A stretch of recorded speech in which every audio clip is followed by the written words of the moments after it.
करनाल में भारतीय किसान यूनियन के प्रदेश अध्यक्ष गुरनाम सिंह चढ़ूनी की अगुवाई में डेराकार सेवा में गुप्त मीटिंग की गई। मीटिंग में गुरनाम सिंह चढ़ूनी के नजदीकी किसान नेता मीटिंग में उपस्थित रहे। मीडिया को भी मीटिंग के अंदर जाने की इजाजत नहीं थी। मीडिया से बातचीत में गुरनाम सिंह चढ़ूनी ने कहा, मैंने कभी चुनाव लड़ने व कभी भी सीएम बनने का ऐसा कोई बयान नहीं दिया। क्या गुरनाम सिंह चढ़ूनी किसान आंदोलन से धीरे धीरे किनारा कर रहे हैं? क्या गुरनाम सिंह चढ़ूनी को किसान आंदोलन में बिल्कुल भी तवज्जो नहीं मिल रहा? उन्होंने कहा कि संयुक्त किसान मोर्चा के मंच में जाऊं या ना जाऊं, क्या फर्क पड़ता है? कितने लोग होते हैं मंच पर? मंच का मैटर नहीं है। उन्होंने फिर से वही बात मीडिया के कैमरों के सामने दोहराई कि ना मैंने कभी चुनाव लड़ने की बात कही और ना ही मैंने खुद को कभी सीएम पद का उम्मीदवार माना। हमारा काम किसान आंदोलन के लिए काम करना था। अब वो किस दिशा में जाएगा ये पता नहीं। वहीं 15 अगस्त को किसानों की तरफ से पीपली से एक तिरंगा यात्रा निकाली जाएगी। ये यात्रा करनाल पानीपत से आगे बढ़ती हुई कुंडली बॉर्डर तक पहुंचेगी। चढ़ूनी का कहना है इस यात्रा का मकसद सरकार की तिरंगा यात्रा को जवाब है। वो भले ही तिरंगे का इस्तेमाल सत्ता के लिए कर रहे हों, पर किसान तिरंगे का सम्मान करते हैं।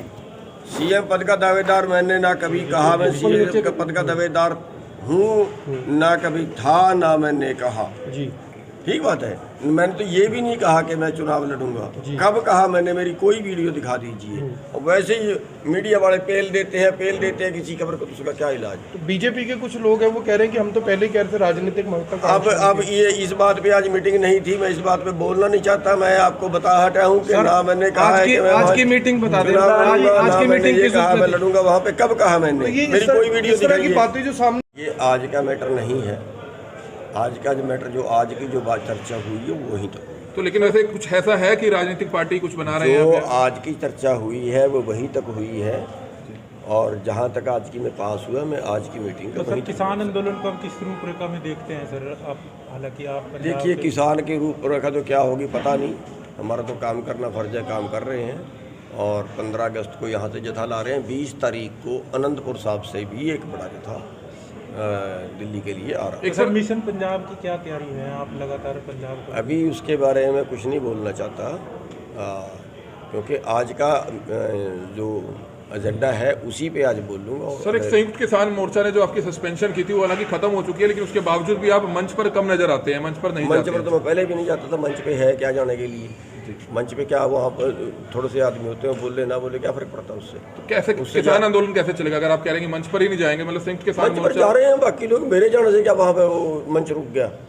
मंच की तो कोई बात ही नहीं है, मैटर ही नहीं मंच का। मंच पे पहले कौन सा मैं रोज जाता था? जब वहाँ शुरू से ही मैं तो कम जाता हूँ, लेकिन मेरे को कोई पाबंदी भी नहीं है। आज आपकी मीटिंग हुई है तो यहाँ कुछ आपके सदस्यों ने इस पर आपत्ति जताई है कि जो आप पंजाब में जा रहे हैं लगातार और राजनीतिक बातें हो रही हैं, कुछ सदस्यों ने आपत्ति जताई इस पर? नहीं, कोई आपत्ति नहीं। मतलब वो तैयार है कि अगर आप पार्टी बनाते हैं तो तैयार है? कोई आपत्ति नहीं जताई है। आज जो अगला जो कार्यक्रम है उनके बारे आज मीटिंग हुई है, और 15 अगस्त को पिपली में जहाँ से ये आंदोलन शुरू हुआ था, जहाँ पे सबसे पहले लाठीचार्ज हुआ था, पिपली चौक, किसान क्रांति चौक हम उसको बोलते हैं, कि पूरे देश के अंदर जो क्रांति की लहर चली है वो वहाँ से चली है, जहाँ पे कई लोगों के सिर फुटे थे, कईयों की हड्डियाँ टूटी थी। ये आंदोलन की शुरुआत 10 सितंबर को वहाँ से हुई थी।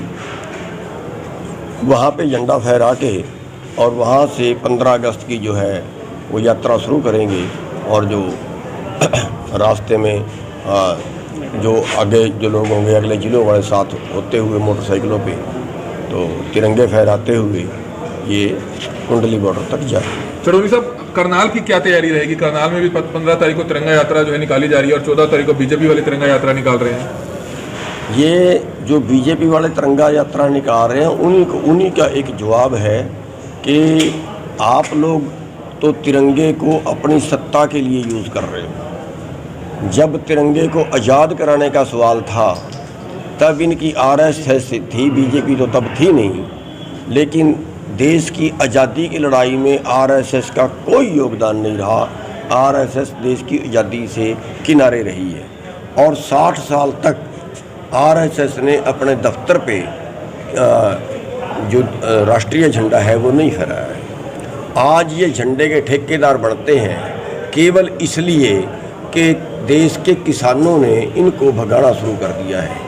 अब ये झंडे की ओट लेके, झंडे का आसरा लेके, उसका सहारा लेके ये गांवों में घुसना चाहते हैं। तो लेकिन हमने फिर भी ये कहा है कि झंडे का सम्मान हम करते हैं, क्योंकि झंडे की रखवाली भी हम ही कर रहे हैं तिरंगे की। हमारे जो परिवारों से वो सैनिक सीमा पे शहीद हो रहे हैं, और इसलिए हमने तिरंगे का सम्मान करते हुए ये भी कहा था कि इनका कोई विरोध ना करे, वरना तो लोगों के अंदर गुस्सा था कि हम इनको यहाँ से निकलने भी नहीं देंगे।